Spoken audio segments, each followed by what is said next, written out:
Oke, salam dan salam sejahtera. Dan pencerahan saya adalah berkenaan dengan kenyataan yang dikeluarkan oleh Tan Sri Muhyiddin Yassin apabila dia kata kemenangan PN bukti rakyat tidak teruja gabungan PH dan BN. Dan apa juga yang dia kata di sini, dia kata kemenangan besar diraih Perikatan Nasional PN di Padang Serai dan tewas tipis di Dewan Undangan Negeri Dun Tioman pada pilihan raya umum ke-15 nih membuktikan rakyat tidak teruja dengan gabungan PH dan PN. Dan dia juga berkata di sini, menurut keputusan pengundi Padang Serai dan Tioman juga jelas menunjukkan mereka tidak restui PH dan BN. Di sini juga dia kata, bagi saya penipuan PH dan BN dalam PRU ke-15 adalah penipuan pilihan raya yang terbesar. Saya nak menjawab bahawa yang pertamanya Tan Sri Muhyiddin Yassin ni dah sasau sebab tak dapat menjadi Perdana Menteri dan akhirnya jadi PM tepi. Macam dia cakap, "Oi, PM tepi oi." Itulah Tan Sri Muhyiddin sekarang ni. Jadi nak cakap lah apa pun, kamu tetap akan jadi PM tepi. Apa yang saya nak lihat daripada kenyataan yang dia kata kemenangan PN membuktikan rakyat tidak teruja dengan gabungan PHPN ni. Tan Sri Muhyiddin menanglah 2 kursi sekarang ni pun tetap juga jadi pembangkang. Itu yang pertama. Dan ini bukan satu-satunya jalan menunjukkan buktinya bahwa kemenangan PN membuktikan rakyat tidak teruja. Ini sebenarnya hukum karma. Hukum yang telah pun kita boleh lihat dalam dunia ni bahawa kalau kamu juga menipu, kalau kamu juga tidak adil dan kamu juga tidak betul, maka pelan-pelan akan ditunjukkan oleh Tuhan juga kepada rakyat untuk melihat tingkah laku kamu sebelumnya. Yang mana dia kata di sini, bagi saya penipuan PH dan BN dalam PRU ke-15 adalah penipuan pilihan raya yang terbesar. Tan Sri Muhyiddin Yassin ni lupa apa yang dia sendiri buat. Mungkin juga dah nyanyok sebab dah gila sangat dengan jawatan bersama dengan Presiden PAS itu. Kalau kita lihat ya, apa yang Tan Sri Muhyiddin Yassin buat, kena kepala dia hari ini. Macam dia ludah ke langit, jatuh ke kepala dia, macam itulah. Macam dia berak tengah jalan, lepas tu orang pijak tahi tu kena percik muka dia. Betul. Apa yang dia kata penipuan PH dan BN di PRU ke-15 penipuan pilihan raya paling besar, Tan Sri Muhyiddin Yassin adalah penipu politik yang paling besar. Kalau dia menipu dalam geng-geng politik dia tidak apa, tetapi dia sudah menyusahkan rakyat. Apa dia? Kita jangan lupa ya, PRU ke-14 PH menang. Yang mana ada bersatu di dalamnya. Kerana kamu nak tubuhkan Pakatan Harapan itu, kamu orang berusaha, ingat, Pakatan Harapan itu tidak terdaftar. Belum terdaftar. Jadi kita kena gunakan logo PKR. Sehingga begitunya kita nak buat satu komponen untuk kita nak mengalahkan Barisan Nasional. Jadi, apabila kita dah berjaya mengalahkan Barisan Nasional, yang mana sebelum-sebelumnya kita ada perjanjian. Yang mana Tun sendiri berjanji untuk melepaskan jawatan Perdana Menteri itu dan serahkan kepada Datuk Seri Anwar Ibrahim. Seperti mana perjanjian itu. Tidak diikuti. Dan akhirnya kita lupakanlah yang kisah Tun ini. Tapi kita nak pergi ke kisah Tan Sri Muhyiddin Yassin ini. Apa yang berlaku?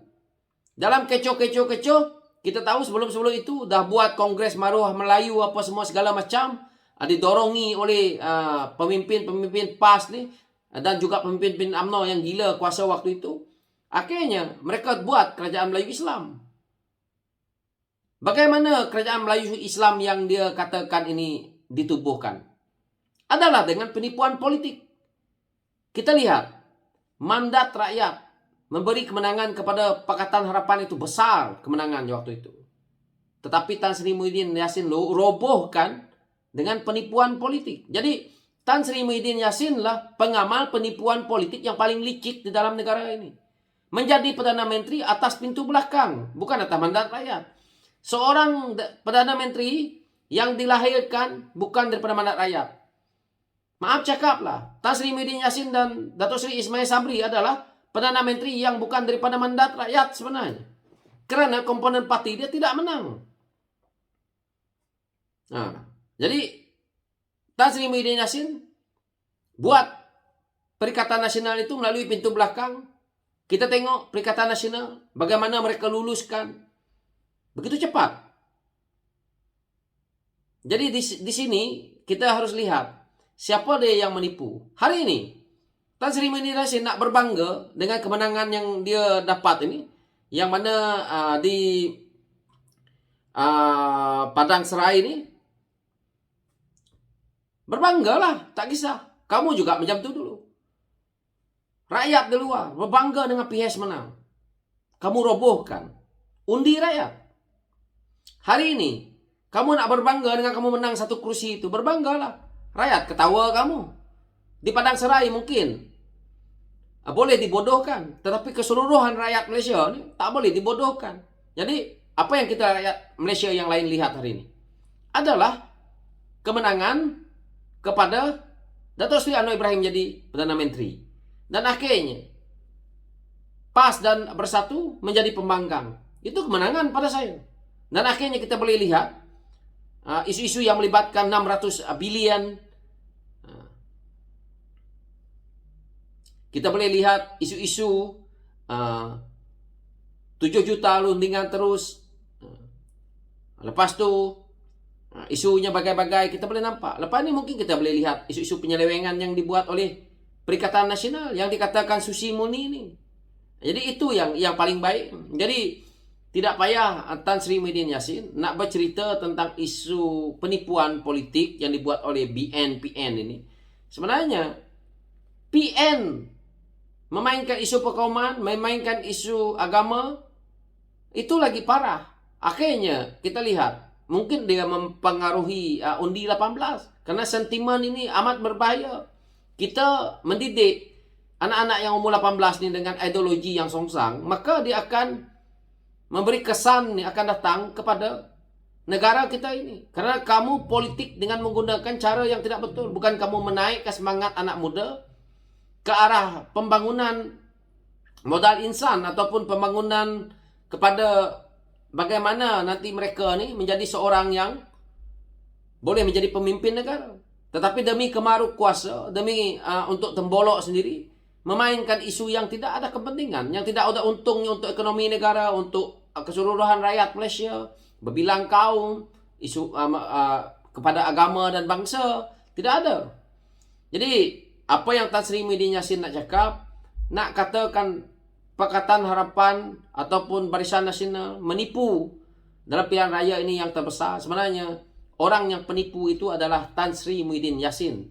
Penipu politik yang paling licik. Kerana menjadi Perdana Menteri bukan atas mandat rakyat. Lepas itu, kalau kamu nak menjadi Perdana Menteri yang kali ini pula, nak buat satu cara kerja yang sama, iaitu mencuri lagi ahli parlimen yang dah jelas-jelas dalam RUU Anti-Lompat Parti dah kata. Tak boleh kamu ambil SD. Apa orang yang bernama Tan Sri Muhyiddin Yassin ni manusia yang paling degil ke dalam dunia, tak boleh faham. Duduk dalam politik begitu lama, puluh-puluh tahun. Faham undang-undang, pernah jadi Menteri KDN, pernah duduk ke Menteri Pelajaran, pernah jadi timbalan Perdana Menteri, jadi Perdana Menteri, jadi Menteri Besar. Tetapi kerana gila dengan kuasa, dia langgar semua sekali apa yang sepatutnya undang-undang, apa yang mereka bentangkan, apa yang patut mereka luluskan di parlimen. Tak kakaknya gila namanya. Saya yang tidak tahu benda-benda ni sebagai rakyat biasa, saya teliti dengan penuh fokus lah. Waktu pembentangan RUU Anti-Lompat Parti itu tak miss saya. Jadi saya dapat tahu bahawa lepas itu, kalau PRU ke-15 ni, dalam hati saya, kalau berlaku lagi lompat kata, siaplah kita buat PRU semula. Jadi memang betul lah. Akhirnya Tan Sri Muhyiddin Yassin masih nak mengamalkan, nak ambil SD lagi. Tak habis-habis lagi nak membeli kata. Jadi penipuan yang dibuat oleh Tan Sri Muhyiddin Yassin. Tubuh kerajaan, lepas itu apabila orang suruh ni di kabinet untuk membuat keabsahan di kabinet, lockdown sampai sudah, lockdown lagi sampai sudah. Lepas tu 600 bilion punya cerita. Itulah dia kerja Tan Sri Muhyiddin Yassin. Lepas tu bila Datuk Seri Anwar Ibrahim jadi Perdana Menteri, sibuk dia nak minta keabsahan. Pada otak dia politik yang macam ni. Jadi itulah dia Tan Sri Muhyiddin Yassin ni. Ini tak payahlah Tan Sri Muhyiddin Yassin, dah kemaruk sangat jadi Perdana Menteri. PM tepi oi. Macam dia cakap PM tepi lah. Datuk Seri Anwar Ibrahim bermaruah jadi PM. Bukan macam Tan Sri Muhyiddin Yassin. Ada pula potong line, potong corner. Lepas tu, kau nak cerita orang lain, kau juga buat waktu tu buat kerajaan pun dengan pintu belakang, kau kumpul SD, kau tipu sana tipu sini. Lepas tu orang suruh buat keabsahan tak ada. Lepas itu buat lockdown. Lepas tu satu seko demi seko MP yang lompat.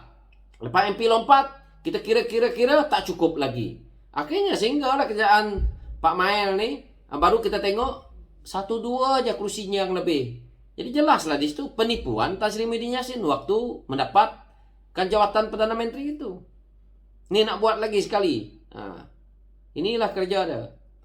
Jadi pemimpin PAS tak payah cakap lah. Memang sama 2 kali 5. PAS bukan boleh jadi menteri pun. Maka gaji buta boleh lah. Tak nampak kerja apa yang PAS buat. Apa kemajuan yang PAS buat dalam kerajaan 33 bulan. Tak ada. So saya malah nak melalu. Itulah yang kita rakyat melihat. So sekian pencerahan saya. Thank you.